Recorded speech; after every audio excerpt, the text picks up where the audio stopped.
Students हम लोग प्रश्न संग्रह 5.1 का रिवीजन कर चुके हैं, जिसमें हमने दूरी का सूत्र पढ़ा था। ये दूरी का सूत्र था। दूरी के सूत्र के लिए अगर आप देखो तो D P Q equal to कड़ी में x2 minus x1 whole square plus y2 minus y1 whole square. तो अब आप यहाँ पे तीन सूत्र और पढ़ोगे जो 5.2 से रिलेटेड क्वेश्चन इसमें है। एक है आपका विभाजन सूत्र, दूसरा है मध्य बिंदु का सूत्र, तीसरा है केंद्रक का सूत्र। तो ध्यान रखिए कि ये तीन सूत्र हैं ये, और एक दूरी का सूत्र, मतलब कुल 4 सूत्र आपको इस चैप्टर में, पूरे 4 ही सूत्र पे पूरा चैप्टर खत्म हो जाता है। ये 4 सूत्र आपको अच्छे से तैयार करना है।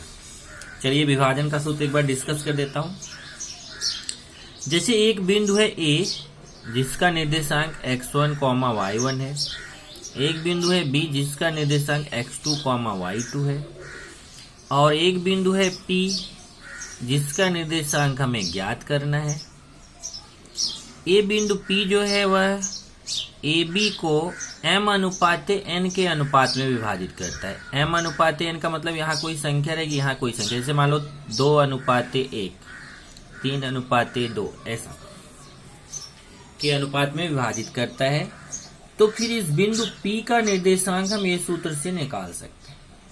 ये सूत्र क्या है देखिए, इसका इसमें भी देखिए ax वाला मान रहेगा, y वाला मान रहेगा, बीच में कॉमा रहेगा, तो ax वाला मान है, ये y वाला मान है। तो सूत्र क्या है, ध्यान से देखो, सूत्र याद करो, mx2, m के साथ x2 लेना है, प्लस nx1, n के साथ x1, सब क्रॉस में लेना है, m के साथ x2, n के साथ x1 upon m plus n। देखिए mx2 plus nx1 upon m plus n। ऐसे सेम y का my2 plus ny1 upon m plus n। देखिए my2 प्लस ny1, ऐसे क्रॉस में my2 ny1 upon m plus n। और अगर मान लो कि ये बिंदु A का निर्देशांक x1 y1 है, B का x2 y2 है, और ये P ठीक बीच में है, यहाँ P ठीक बीच में नहीं है, ये 2 अनुपात 3, 3 अनुपात 2, 5 अनुपात 1 ऐसा अनुपात में विभाजित हो रहा है, और यहाँ B, ये P बिंदु ठीक बीच में है, B के ठीक बीच में, तो इसको बोलते हैं मध्य बिंदु। तो मध्य बिंदु का सूत्र लगाएंगे। तो मध्य बिंदु का सूत्र लगा के हम इस बिंदु P का निर्देशांक निकाल सकते हैं। सूत्र क्या है देखिए, x1 plus x2 upon 2, y1 plus y2 upon 2, x1 plus x2 upon 2, y1 plus y2 upon 2। इससे हमें बिंदु P का निर्देशांक निकाल सकते हैं। ये बिंदु P का निर्देशांक है।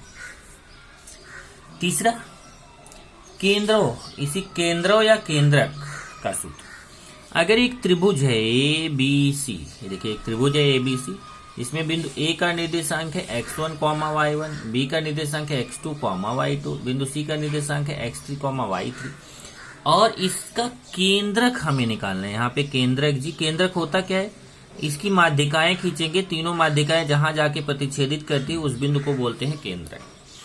तो इसकी केंद्रक G, केंद्रक को G से प्रदर्शित करते हैं। केंद्रक G का निर्देशांक, इस बिंदु का निर्देशांक निकालना है।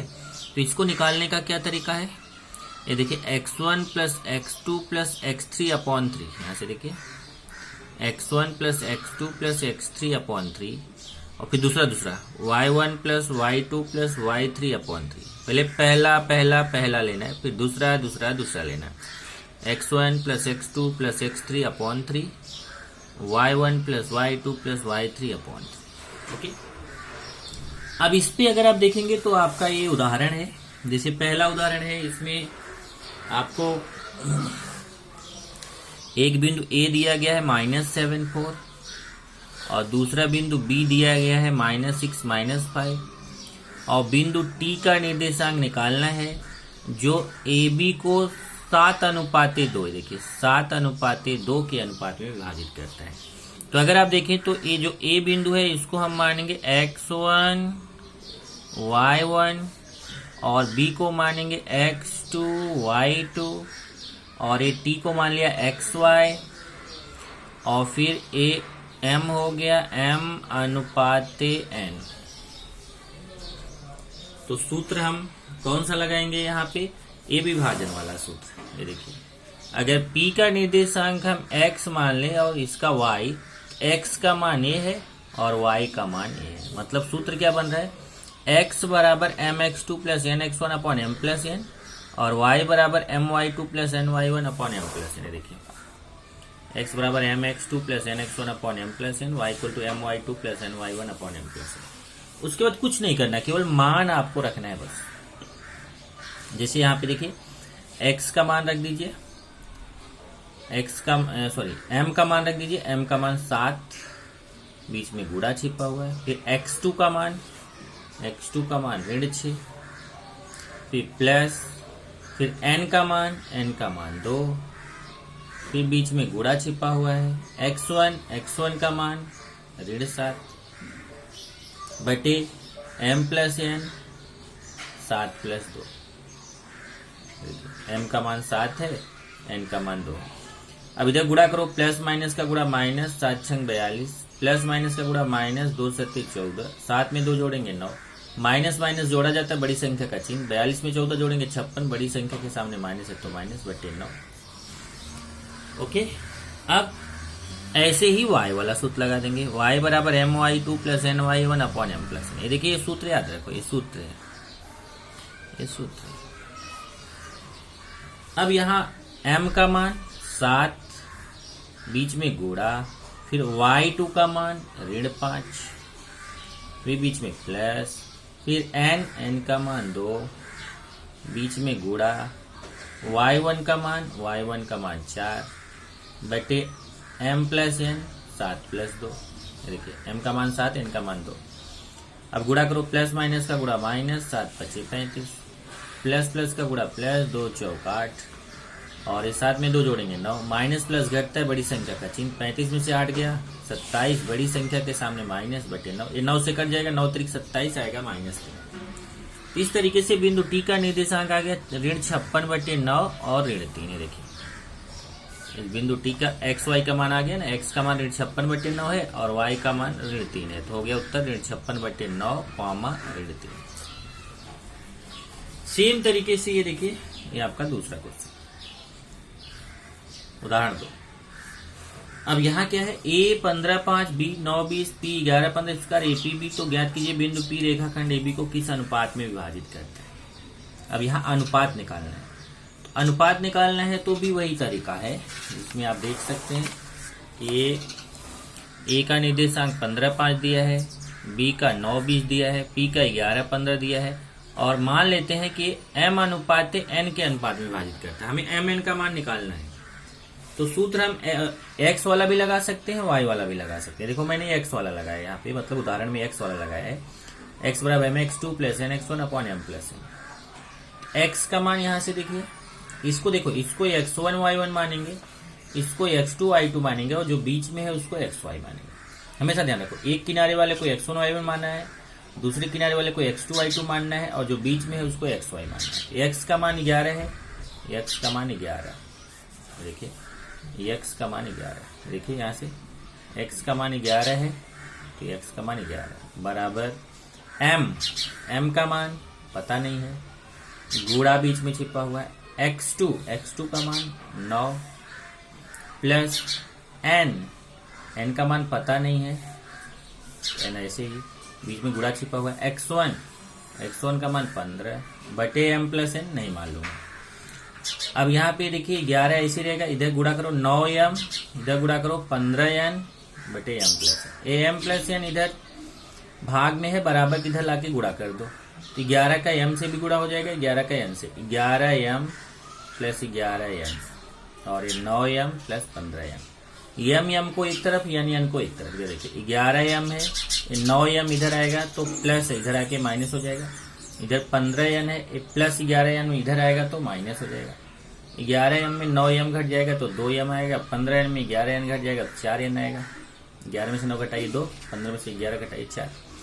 अब n को इस तरफ लेके आएंगे, 2 को इस तरफ, इधर देखिए n का गुणा है, बराबर किधर आएगा तो भाग में चला आएगा और 2 का गुणा बराबर किधर आएगा तो भाग में चला आएगा, तो इधर m पहले से ही है, n इधर बटे में चला आया और इधर 4 पहले से ही, 2 इधर बटे में, देख लीजिए इधर से n आया बटे में, इधर से 2 आया बटे में, तो इधर m पहले से ही n बटे में आ गया, इधर 4 पहले से ही 2 बटे में आ गया, इसको काट दीजिए, 2 1 के 2, 2 दूना 4, आया कितना 2/1। तो m/n बराबर 2/1, मतलब m और n का अनुपात 2:1 आ गया।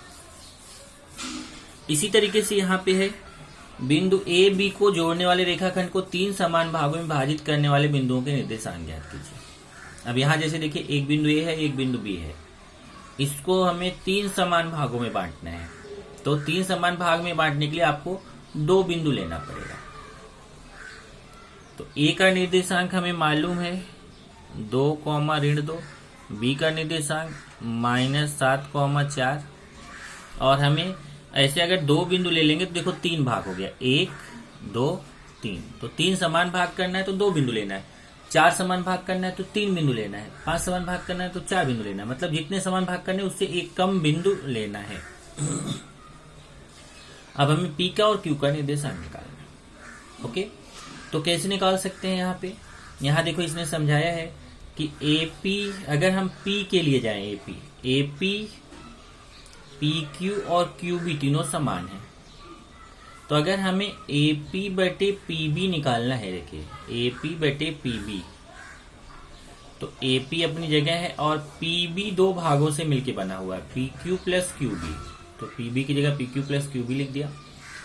अब ये पी क्यू और क्यूबी दोनों समान है और एपी के बराबर ही है, मतलब एपी पी क्यू क्यूबी तीनों समान है। तो हम पी क्यू की जगह पे भी एपी लिख सकते हैं, क्यूबी की जगह पे भी एपी लिख सकते हैं। जब तीनों समान है तो पी क्यू की जगह पे भी एपी लिख सकते हैं, क्यूबी की जगह पे भी एपी लिख सकते हैं। देखिए इसकी जगह पे भी एपी, इसकी जगह भी ए 2 एपी हो जाएगा, एपी कट गया, ऊपर 1 नीचे 2, 1:2। इससे समझ में आ गया कि एपी अनुपाते पीबी पता चल गया 1:2। देखने में भी लग रहा है। तब हमें ये m हो गया, ए n हो गया, ए x1 y1 हो गया, ए x2 y2 हो गया। अब आप विभाजन के सूत्र से बिंदु P का निर्देशांक निकाल सकते हैं। जब P का निर्देशांक पता चल गया तो PB का मध्य बिंदु Q है। देखिए PB का मध्य बिंदु Q है, तो P को x1 y1 मान लीजिए, B को x2 y2 मान लीजिए, और मध्य बिंदु के सूत्र से आप Q निकाल सकते हैं। ओके, इस तरीके से ये क्वेश्चन करना है। इसी तरीके से 5.2 भी है। देखिए 5.2, इसमें भी वही है, बस केवल यहाँ पे एक चीज ध्यान रखना कि इसमें एक आपका जो ये सूत्र है, यहाँ देखिए इसने उदाहरण 1 में उसने सूत्र लगाया है विभाजन का सूत्र। यहाँ देखेंगे उदाहरण 2 में उसने मध्य बिंदु का सूत्र लगाया है। ऐसे ही आप आएंगे केंद्रक का सूत्र देखेंगे, तो यहाँ पे देखेंगे तो केंद्रक का सूत्र आपको मिलेगा।